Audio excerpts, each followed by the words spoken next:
talent perspective, from a coaching perspective. It was a really really good experience for me. So that journey makes you who you are. You appreciate even the bad times, even especially in the bad times. They're happening to strengthen you and make you better. You know what I'm saying? Now, Coach, when people hear A&M or they hear of Boise State,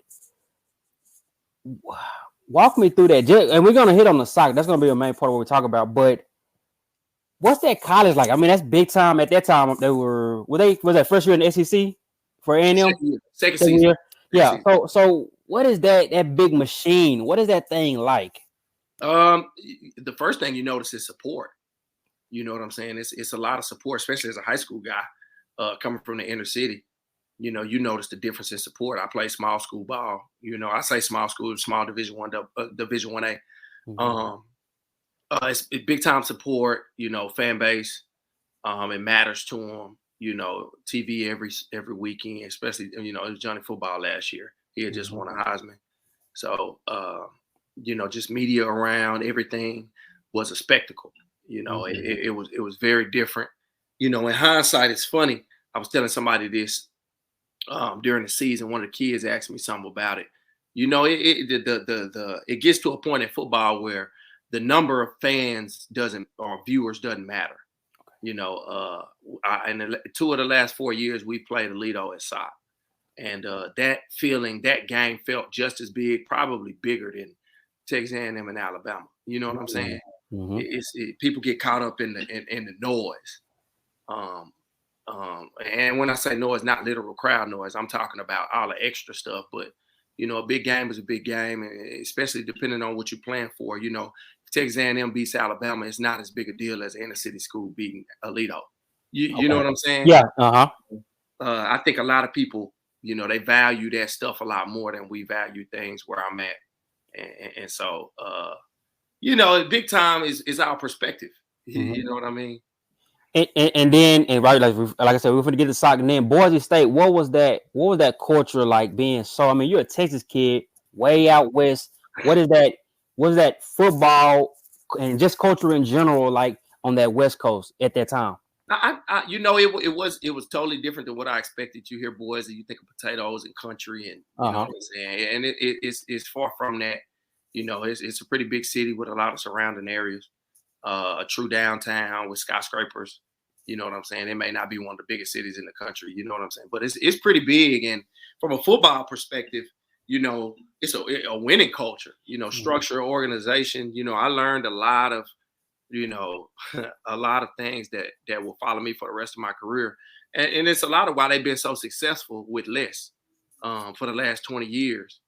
I got to ask you, Coach. What's one nugget? Give me a nugget. I got to ask you what's one of those structural nuggets that probably stay with you. I'll give an example. Structural organization, but even more so, Coach Harsin.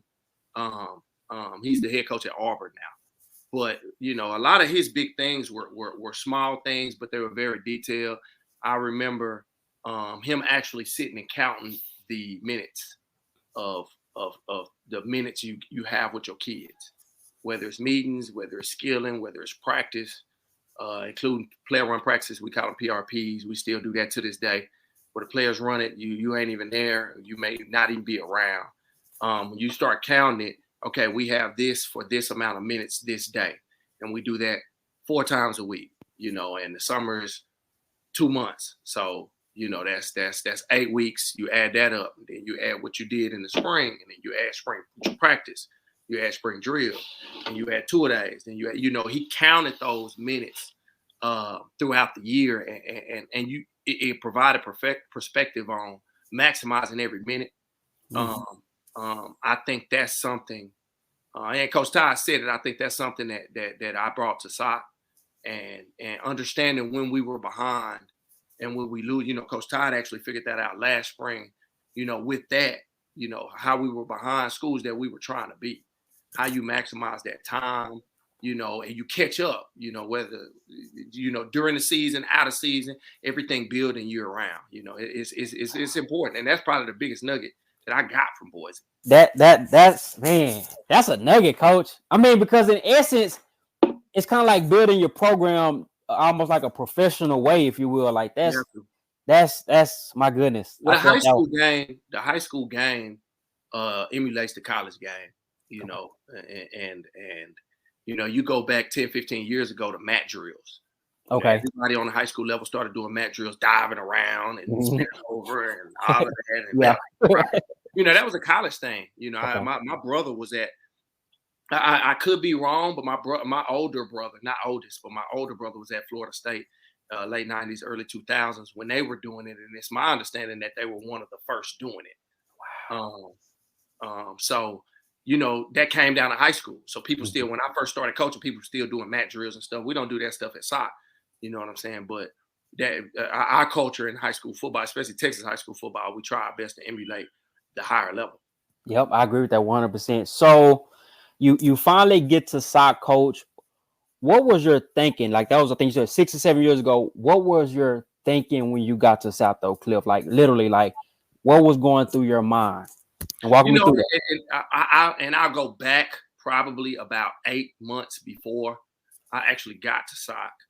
Um, I remember being at West Mesquite, and I've always been about the. I ain't gonna say always, but as I got into the profession and I learned more, I became more about the progression of Black coaches. Okay. Just an understanding, being in the inner city, being from the inner city, getting out there, listening to suburb coaches talk about the talent and the lack of coaching, and just not understanding the process that people that they go through. It's a battle everywhere. Um, everybody has different battles, and so just dealing with that and